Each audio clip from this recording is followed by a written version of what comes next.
Pensez un instant au système nerveux qui gère les finances de tout un pays. Chaque impôt qu'on paye, chaque service public qui est financé, tout passe par là. Eh bien aujourd'hui, on va décortiquer comment la France s'est lancée dans un projet fou, tout reconstruire d'ici 2027. C'est une transformation numérique, mais vraiment colossale, avec des enjeux qu'on peut à peine imaginer. Et tout ça, ça se passe ici. Ce bâtiment, c'est pas juste des bureaux, c'est le vrai centre névralgique numérique des finances du pays. C'est entre ces murs qu'est en train de naître une stratégie qui va tout simplement redéfinir la manière dont des millions de personnes interagissent avec l'État. Voilà, le défi, il est là. On ne parle pas de mettre à jour une ou deux applis sur un smartphone, non. Il s'agit de repenser de A à Z l'épine dorsale technologique qui fait tourner tous les services publics. De la collecte des impôts jusqu'au travail de tous les jours des agents de l'État. Alors, rentrons dans le vif du sujet, ce fameux plan 2023-2027. Déjà, il faut savoir qu'il a un budget en très forte hausse. Et il a une double ambition qui est assez intéressante. D'un côté, consolider ce qui existe déjà, et de l'autre, préparer le terrain pour les technologies du futur. On pense notamment à l'exploitation massive des données. Et pour réussir ce pari, toute la stratégie repose en fait sur deux grands piliers. Deux objectifs qui, on va le voir tout de suite, sont vraiment les deux faces d'une même médaille. Et les voici, ces deux piliers. D'un côté, on a l'objectif 13, qui met l'utilisateur au centre de tout.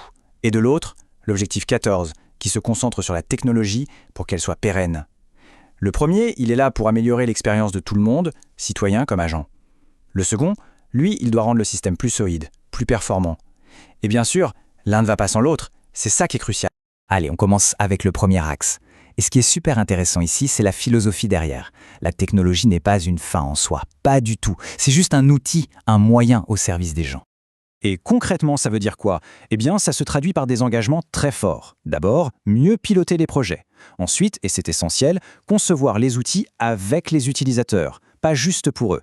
Ça veut aussi dire former et valoriser les équipes qui travaillent dessus, puis mesurer la satisfaction en continu pour s'améliorer. Et enfin, le plus important peut-être, garantir que tout soit accessible, simplement et pour tout le monde.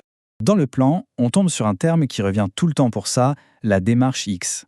Alors, la démarche UX, qu'est-ce que c'est exactement ? En fait, l'idée est assez simple.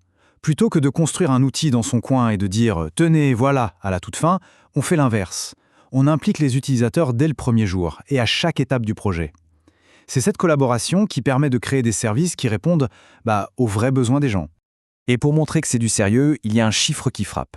L'objectif, c'est de diviser par 2 le temps où les applications ne marchent pas d'ici 2027. En clair, 2 fois moins de pannes. Que ce soit pour le citoyen qui fait sa déclaration en ligne ou pour l'agent qui travaille avec. Ça, c'est un engagement super concret.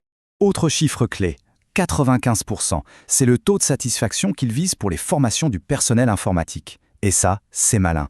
Parce que ça montre bien que pour que les services fonctionnent pour les usagers à l'extérieur, il faut d'abord que les équipes à l'intérieur soient super bien formées et équipées.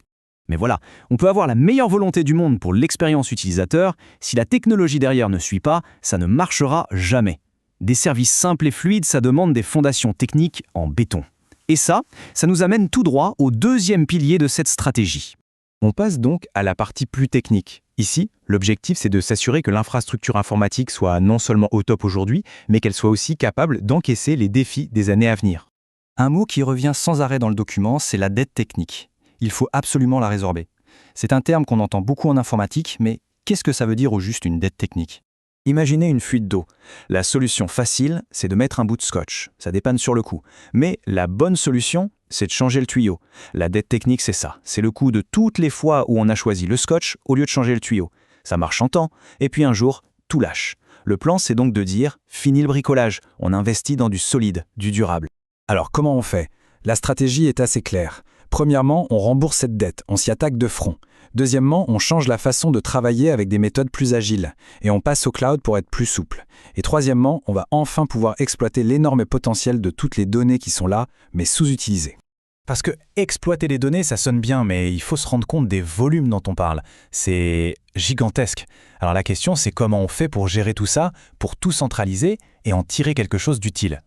La réponse, c'est ce qu'on appelle un lac de données. C'est une image, bien sûr. Il faut voir ça comme un immense réservoir, super sécurisé, dans lequel on va verser toutes les données brutes. Une fois que tout est au même endroit, bien rangé, là on peut commencer à faire des choses incroyables avec de l'intelligence artificielle. Un exemple tout bête, mais très parlant, entraîner des algorithmes à repérer des schémas de fraude fiscale hyper complexes. Des choses qu'un œil humain ne pourrait jamais voir. Bon, avoir une belle stratégie sur le papier, c'est une chose. Mais comment on sait si ça marche vraiment ? C'est là que le plan est intéressant. Il se termine avec des indicateurs très clairs, des objectifs chiffrés pour mesurer le succès d'ici 2027. Regardons 2 de ces objectifs techniques. Le premier, passer 30% du système sur le cloud. Ça peut ne pas sembler énorme, mais pour une administration de cette taille, croyez-moi, c'est un virage technologique absolument énorme. Le deuxième, atteindre 78% de conformité de la pile technique. En français, ça veut dire quoi? Ça veut dire arrêter le bricolage avec plein de vieilles technologies différentes pour utiliser des outils modernes et standardisés. Et puis, il y a l'argent. L'objectif est hyper ambitieux, faire en sorte que les dépassements de budget des projets restent en dessous de 20%. Franchement, quand on sait à quel point les grands projets informatiques publics peuvent déraper, c'est un engagement extrêmement fort sur la maîtrise des coûts. Au final, si on met de côté tout le jargon technique et les pourcentages, la vision est très simple et elle est limpide. L'objectif, c'est quoi? C'est d'avoir un système plus fiable. C'est de donner aux agents de l'État des outils qui marchent vraiment bien. Et c'est de simplifier la vie de tout le monde quand on doit faire une démarche administrative. Et tout ça, ça nous amène à une dernière question, un peu plus large. Ce plan, avec cette double approche, d'un côté l'humain, de l'autre une technologie pensée pour durer, est-ce qu'il ne pourrait pas finalement servir de modèle? Un modèle pour d'autres grandes transformations du secteur public, que ce soit en France ou même à l'étranger? C'est une question qui mérite d'être posée.